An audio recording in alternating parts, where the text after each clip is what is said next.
My name is Sophia Carter, and if you asked me to sum up my life, I'd tell you it has always felt like a long, dusty Texas road, lonely, harsh, but lined with small stops of warmth that kept me moving forward. I'm 30 years old now, a former Army sergeant who traded the battlefield for a quiet life running a modest security company outside Dallas. I never needed luxury. An old pickup truck, a rented apartment, and the discipline I carried from service were enough. What mattered most were the lessons my grandparents gave me, their voices, reminding me that integrity always outweighs greed. I had no idea those lessons would soon become my shield. Because after my grandparents died in a sudden plane crash, their lawyer revealed a truth that would shatter everything I thought I knew. I was the sole heir to their $39 million estate. I grew up in a house that looked perfect from the outside, but inside, it was colder than any winter storm. My parents, Jonathan and Diane Carter, had built their lives around ambition. My father was a real estate developer who loved talking about skyscrapers and deals more than he ever loved sitting down to dinner with his children. My mother, an interior designer, spent more time in lavish homes of wealthy clients than in her own. To everyone else, they were a glamorous couple, successful, admired, untouchable. To me, they were strangers who happened to live under the same roof. My brother Ethan was 3 years older and quickly learned how to chase their attention. He wore expensive sneakers, begged for the newest gadgets, and paraded his good grades in front of them like trophies. And it worked. Dad's hand would rest on his shoulder, proud, while I stood in the corner, invisible. I was different. Quiet. A book in hand instead of a shiny bicycle. A sketchbook instead of makeup or trendy clothes. While Ethan thrived in the shallow spotlight of my parents' approval, I longed for something simpler: warmth, a hug, someone to ask how my day had been. That warmth came from two people who never cared about status or money. My grandparents, Walter and Margaret Carter. They lived on a sprawling ranch just outside town, where the air smelled of fresh hay and the sky seemed endless. Unlike the glossy, cold surfaces of my parents' world, their home was lived in, filled with laughter, the aroma of cornbread, and the comforting creak of old wooden floors. I still remember the first time I truly ran away there. I was 8 years old. Mom and Dad were screaming in the kitchen about debt and investments, their voices sharp as knives. Ethan sat frozen in front of the TV, pretending not to hear. My chest felt so tight that I grabbed my bike and pedaled furiously down the dirt road, tears stinging my eyes until I reached the ranch. Grandpa was outside, sleeves rolled up, repairing an old tractor. He didn't ask me what was wrong. He just handed me a wrench and said, "Help me out, kiddo. Manual work clears the mind." We worked in silence until the sun dipped low, painting the fields in gold. When Grandma called us in for dinner, Texas barbecue with fresh salad and warm pie, I felt something I hadn't felt in a long time: safe. They didn't pry. They didn't ask me to explain why I had shown up with red eyes and scraped knees. They simply gave me a seat at the table, a slice of pie, and a place where I belonged. That night, while Grandpa told stories about starting his trucking company with nothing but one old vehicle and a dream, I realized that success didn't have to be loud or greedy. It could be quiet, steady, and honest. From then on, the ranch became my refuge. Every chance I got, I rode my bike there. Grandpa taught me how to drive small trucks, how to repair engines, and most importantly, that a promise was sacred. Grandma taught me patience, how to grow vegetables in the stubborn soil, how to listen more than I spoke. "Independence, Sophia," she would remind me. "Don't let money own you, you own it." Those words wrapped around me like armor. At school, when kids teased me for wearing the same clothes more than once, I reminded myself of Grandma's quiet dignity. At home, when Ethan flaunted his new gadgets, I thought of Grandpa's calloused hands and the pride in honest work. I didn't know it then, but my grandparents weren't just filling the void my parents left. They were planting seeds, values, resilience, faith that would one day determine the course of my entire life. As I grew older, the gap between my parents' world and mine only widened. Ethan seemed born for their glittering lifestyle: cocktail parties, luxury vacations, the endless cycle of chasing status. I, on the other hand, wanted nothing to do with it. Every time Dad spoke about me joining the family business, my stomach tightened. I had watched how money consumed him, how it turned Mom's smile brittle and left Ethan hollow behind his polished grin. When I turned 18, I made a decision that shocked them all. I enlisted in the army. Dad laughed when I told him. "Sophia, you won't last a week in boots," he sneered. Mom cried, saying I was throwing my future away. Ethan just shook his head, muttering that I was too naive. But Grandpa smiled. "Good," he said simply. "Discipline. Service. That's how you'll find out who you really are." He was right. The army was brutal. Long nights, endless drills, the constant pressure of knowing one mistake could cost lives. But strangely, I thrived. For the first time, I wasn't invisible. My effort mattered, my choices counted. I carried my grandparents' words like a compass through every deployment. Integrity, independence, trust. I served for nearly a decade, and though those years scarred me, they also shaped me.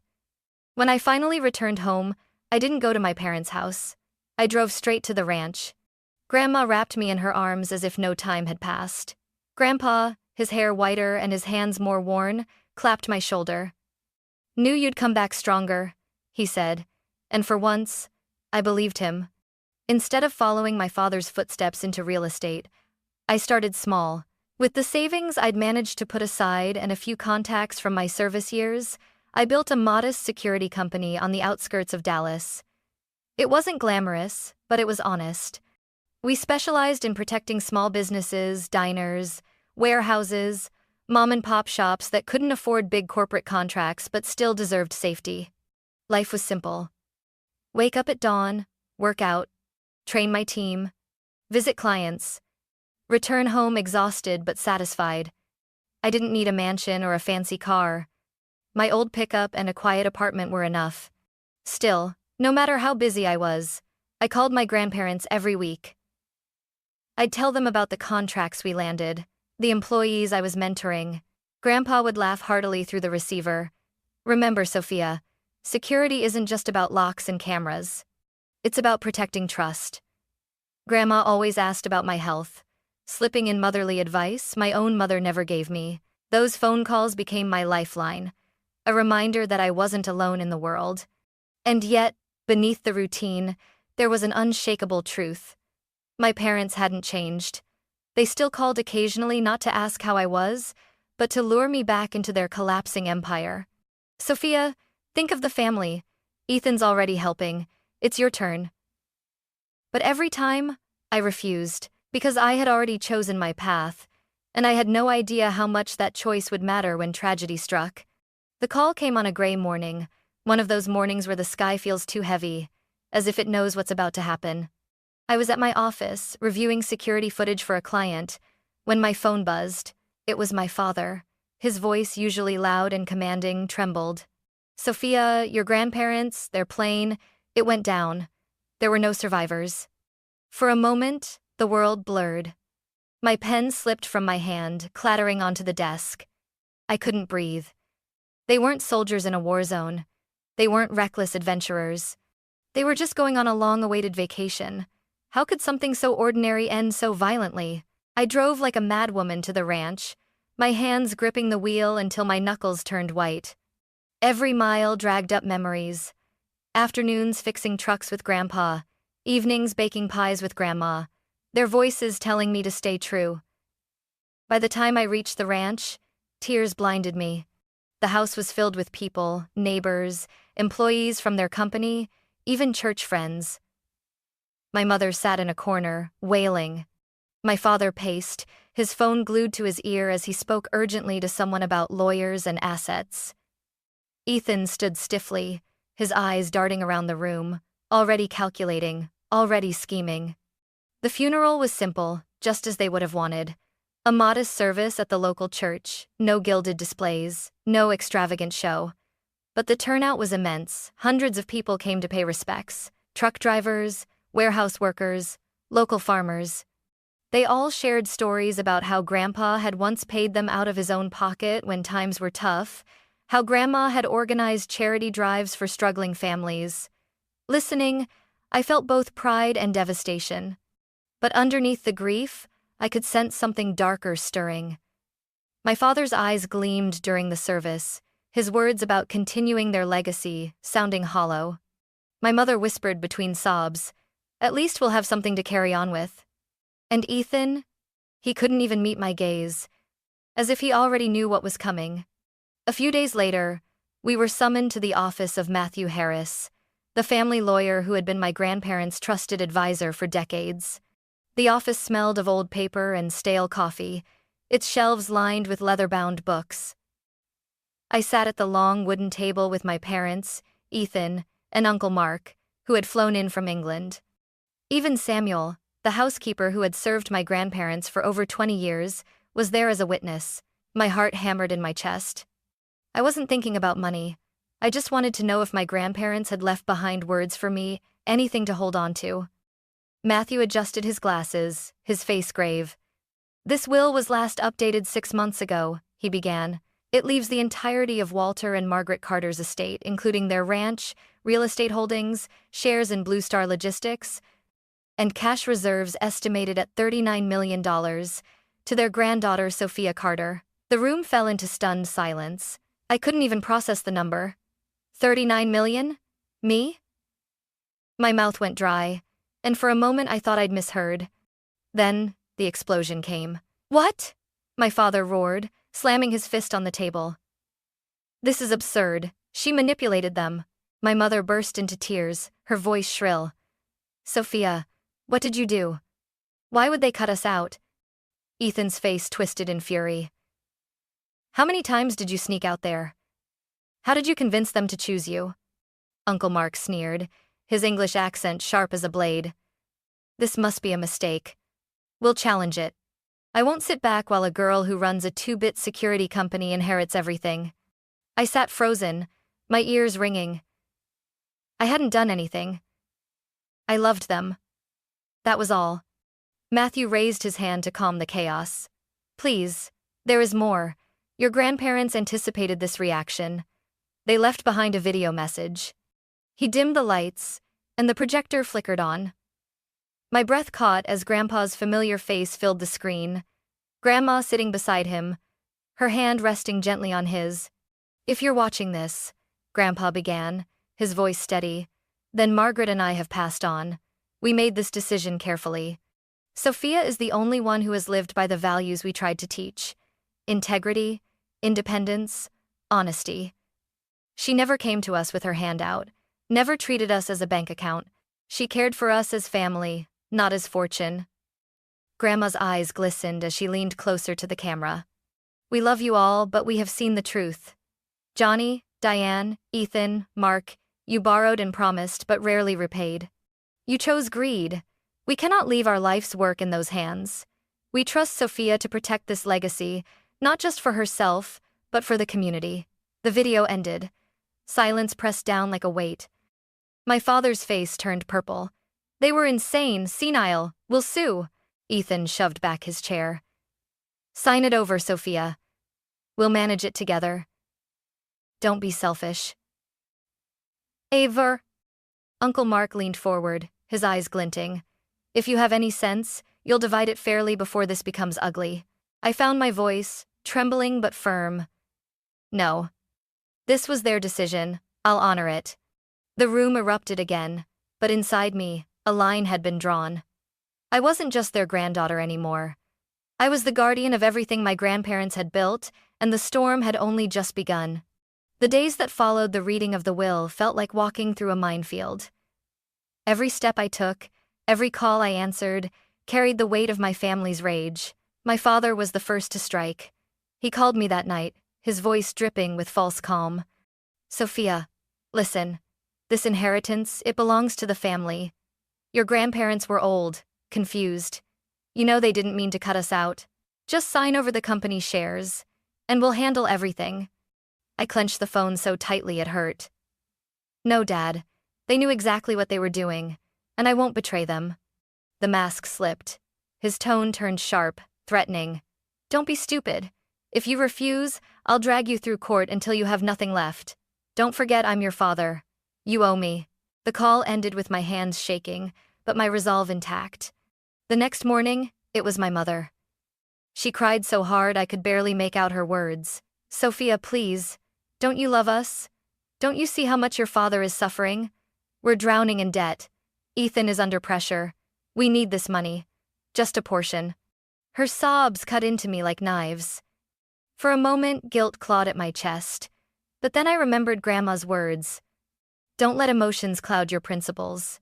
"I love you, Mom," I said softly. "But I can't undo their wishes. Not even for you." She hung up without another word. Ethan's approach was less subtle. He stormed into my apartment 2 days later, reeking of expensive cologne and desperation. "Do you realize what you've done?" he hissed, pacing like a caged animal. "You're sitting on $39 million while I'm left scraping by. Hand it over, Sophia. We'll manage it together. I'll make sure you're taken care of." I stared at him, stunned by his arrogance. "Taken care of? Ethan, I don't need your charity. And this isn't about money, it's about trust. Something you never understood." His face twisted with fury. "You'll regret this. I'll make sure the whole world sees you for the selfish brat you are." And he did. The very next day, I saw his posts on social media.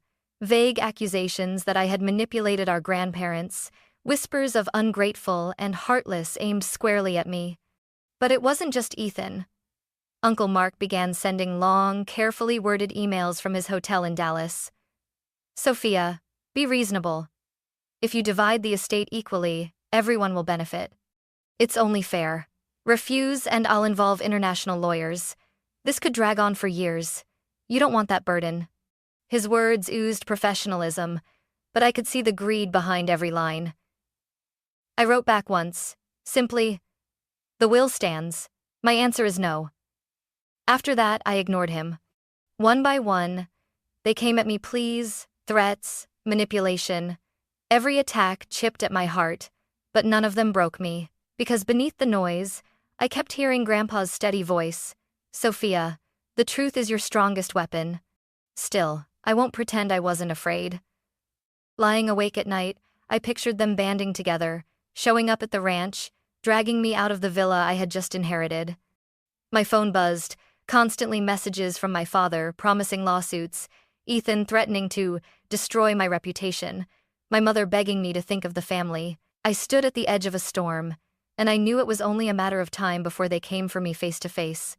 It didn't take long for the storm I had feared to arrive. 1 week after the will was read, I moved into my grandparents' villa, the place that had always felt like a second home, now legally mine. The first night, I walked the halls slowly, touching the familiar wooden banister, the framed photos Grandma insisted on keeping, the worn leather chair where Grandpa liked to sit after long days. It was comforting but also terrifying. I could feel the weight of their trust pressing down on me, and then came the pounding on the gate. Through the security cameras, I saw 2 cars pull up.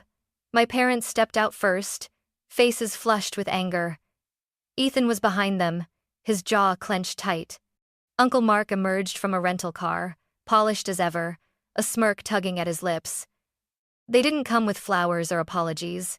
They came like an army, ready to reclaim what they thought was theirs. Dad bellowed at the top of his lungs.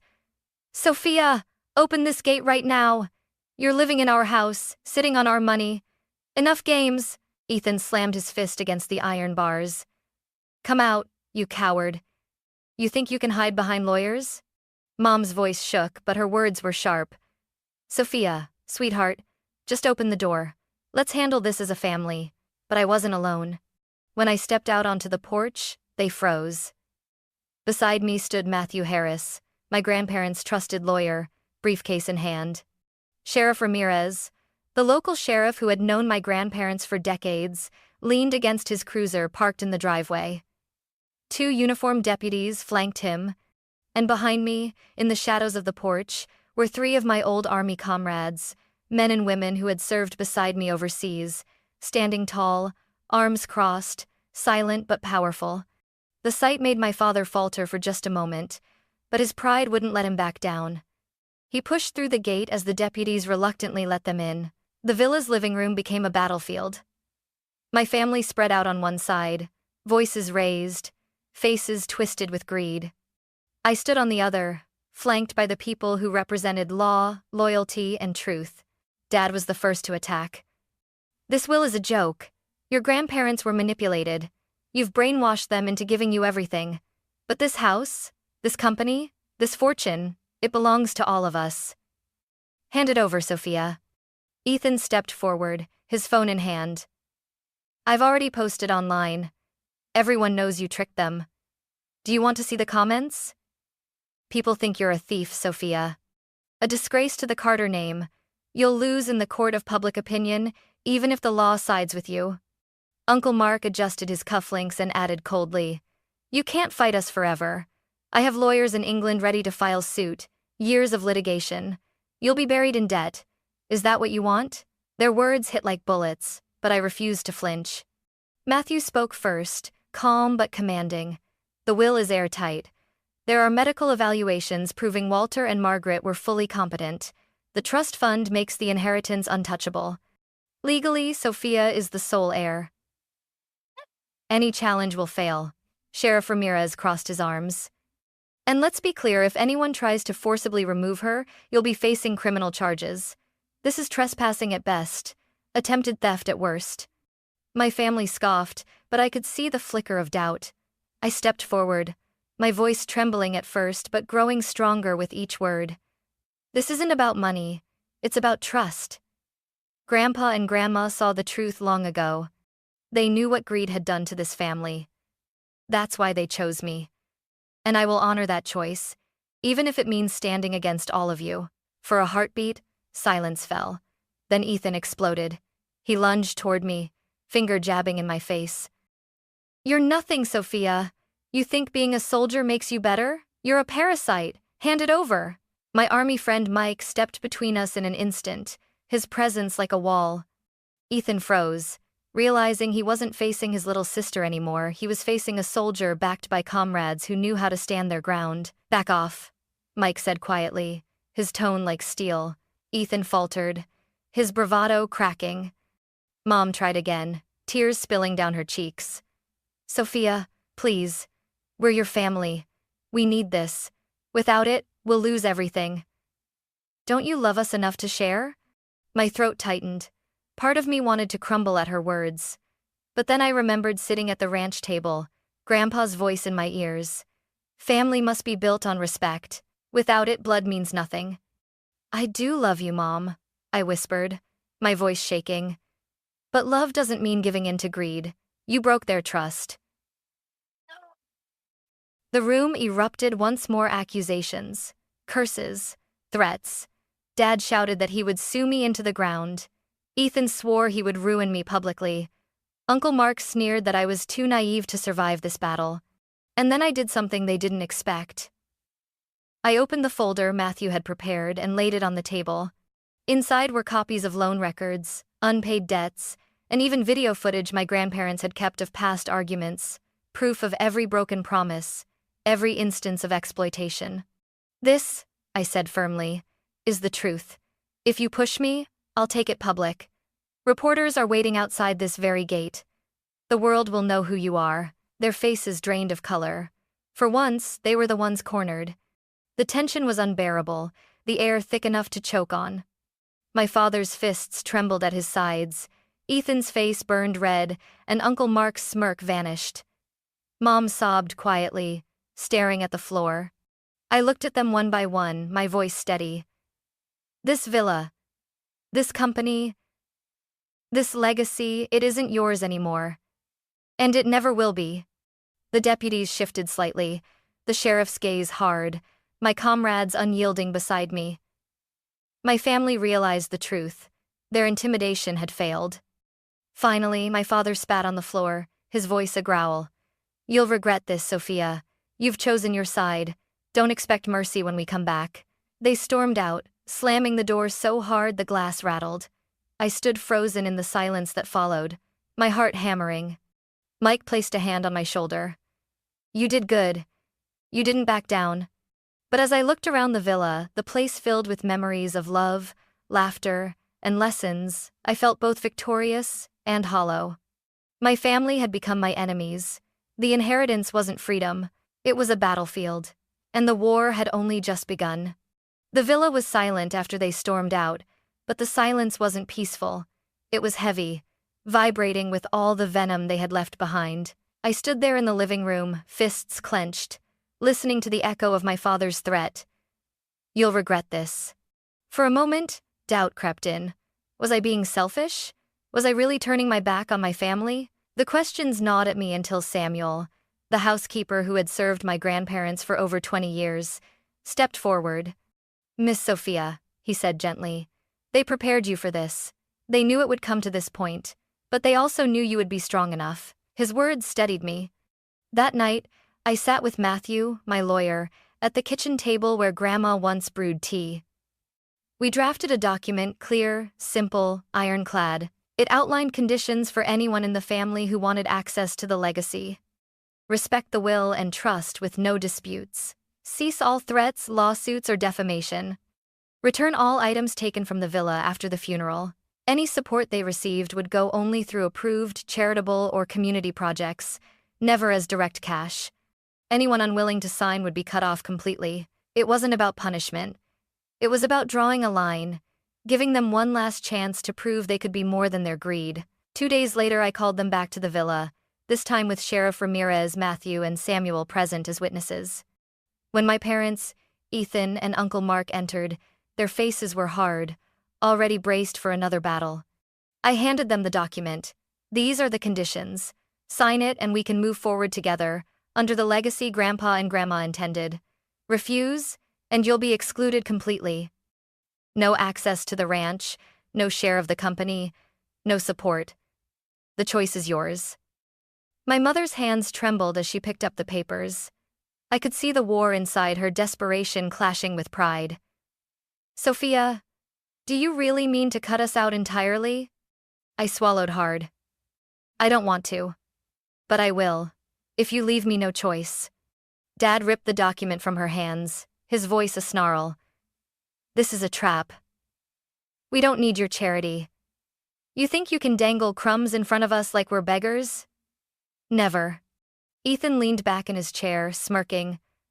"I'd rather die broke than sign your pathetic little contract." Uncle Mark gave a cold laugh.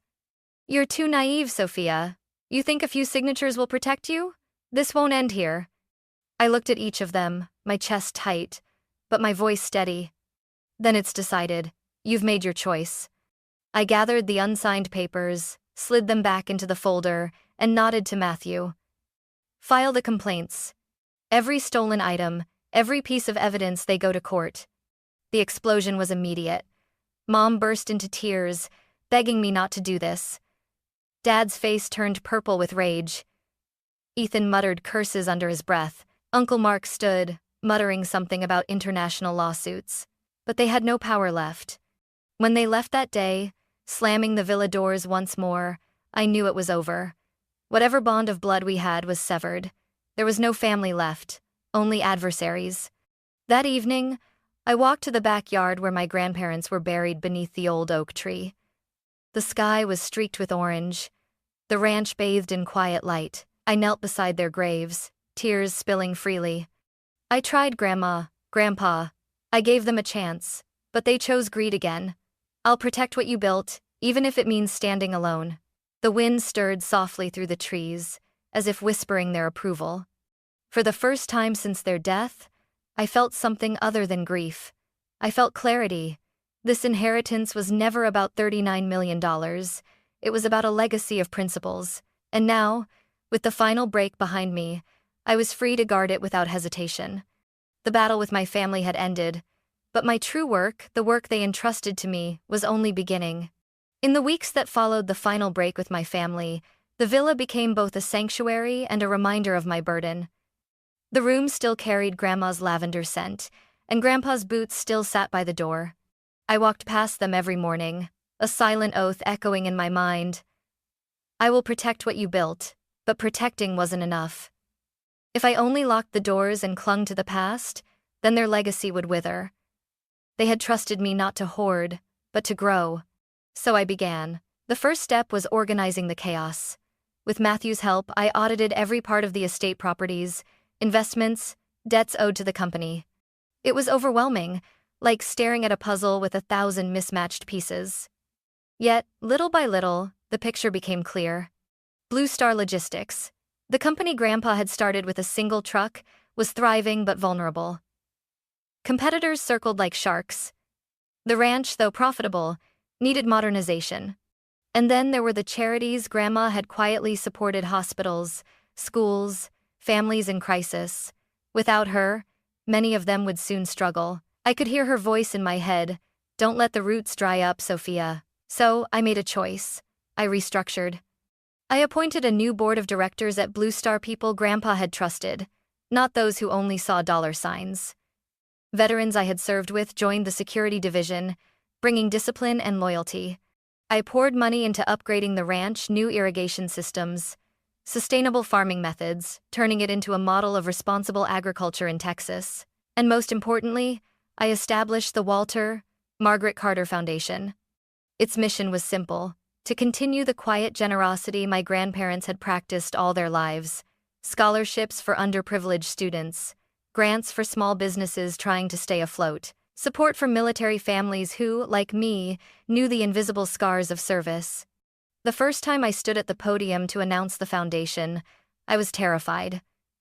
Reporters filled the room, cameras flashing, whispers about the heiress of 39 million buzzing like bees. My hands trembled on the microphone. But then I thought of Grandma, smiling at me from the kitchen table, saying, "Speak from the heart, Sophia. People feel truth more than they hear it." So I did. My grandparents believed wealth means nothing unless it lifts others. This foundation is not about me. It's about them, and about the values they lived by: integrity, honesty, and service. I will guard this fortune not as a possession, but as a responsibility. When I finished, the room was silent. Then applause rose. Not the shallow kind, but the deep, rolling kind that carries respect. That night my phone buzzed with messages, some from strangers thanking me, others from people who had once worked with my grandparents, offering their support. For the first time since the crash, I felt peace, but it wasn't easy. Ethan tried to sabotage me, spreading lies online that the foundation was a publicity stunt. My father filed yet another lawsuit, claiming undue influence. Uncle Mark wrote op-eds in foreign newspapers, calling me a fraud of inheritance. Yet none of it stuck, because the more they screamed, the more the world saw the truth in contrast, their bitterness against my actions. And as the foundation began awarding scholarships, funding clinics, and revitalizing local businesses, the noise of their attacks faded. One afternoon, months later, I visited a high school in a struggling neighborhood where the Carter Foundation had funded new computers and textbooks. A girl no older than 16 pulled me aside. She held my hand tightly and whispered, "Thank you. Now I believe I can go to college." I nearly broke down in tears. In that moment, the number 39 million meant nothing. What mattered was the spark in her eyes, the same spark I used to see when Grandma handed out pies at Thanksgiving to families who had none. At the ranch, the changes were just as visible. Workers had steady jobs, wages were fair, and the community once again felt the presence of the Carters not as untouchable millionaires, but as neighbors. Sometimes I'd catch Samuel smiling at the sight of children running through the fields, and he'd say, "They'd be proud of you, Miss Sophia." So proud. Those words became my anchor. Because while my family still seethed, I had found a new family: this community. These people whose lives intertwined with mine not through blood, but through trust. Every evening, I walked past the oak tree in the backyard, where my grandparents rested. I would place fresh flowers there, kneel, and tell them about the day's progress. Sometimes I spoke of struggles, lawsuits, rumors, loneliness. Other times I shared victories: a clinic opening, a scholarship granted, a family saved from eviction. And though they never answered, the rustle of leaves always felt like approval. Little by little, the inheritance stopped feeling like a weight and started feeling like wings. It carried me not into isolation, but into purpose. I wasn't just Sophia Carter, the soldier who walked away from her family's empire. I wasn't just the granddaughter who happened to inherit 39 million. I was the guardian of a legacy, and for the first time in my life I finally understood why they chose me. Standing on the porch of the villa one quiet evening, I watched the sun sink behind the Texas hills, painting the sky in gold and crimson. For years, I had believed my grandparents' love was my only anchor, and when they died, I thought I had lost everything. But I was wrong. Their greatest gift wasn't the $39 million, the ranch, or the company. It was the values they lived by. Honesty, independence, trust. The inheritance was simply the test, a way to see if I could carry those values forward when the world tried to tear them from me. I lost my parents, my brother, and my uncle along the way. The blood ties that should have protected me became the chains I had to break. And though that loss still aches, I've gained something greater, a purpose larger than myself. I am not just an heiress. I am the guardian of a legacy built on service and integrity, and as long as I breathe, I will protect it, not for my family's approval, not for the headlines, but for the people whose lives it can change. Because that, I now know, is what true inheritance means.